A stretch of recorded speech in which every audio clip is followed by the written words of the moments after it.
দেখো বন্ধুরা, আজকে আমি উজাইতে গেছিলাম। আমার বোনে একটা গরু কিনছে, এত আদর লাগে গরুর বাচ্চাটারে। গরুর বাচ্চা না, এটা বলে ছোট জাতের গরু, জানি না এটা কত বড় হইয়া বাচ্চা দিব। এটারে বহুত আদর লাগে। এখন হেরা এটারে ঘাস উস আছে তাকে ওইদিকে।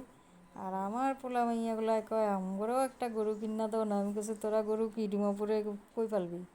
কারণ এইখানে না একটা ঘাস আছে না কিচ্ছু আছে পালতে পারবি। এখানে তো কিচ্ছুই নাই। আমি ওইখানে এগুলি সব আসামেই পালা যাব। আসামে যারা থাকে হেরাই পালে। ভাল লাগে কিন্তু, না গরু টরু পাললে ভাল লাগে। কি সুন্দর গরুর বাচ্চাটা। এরা বলে আদর করবো, আবার ভয়ও পায়। গেছে আমার পোলায় আদর করবো, মাইয়াটা আবার ভয় পেয়ে গেছে গা। কই এরা বলে ঢুসা দিব। এরা তো ঢুসা দিব না, এভাবে কি ঢুসা দিব বলে।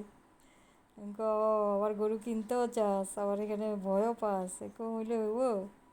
কিচ্ছু করবো না। গরু বহুত ভালো করে আমাকে বইনে কচুর শাক লইয়েছে আমার দিতে। কত এখানে তো পাস না, না এই যে আমাকে এখানে বহুত আছে, এগুলি বহুত ভালো জাত।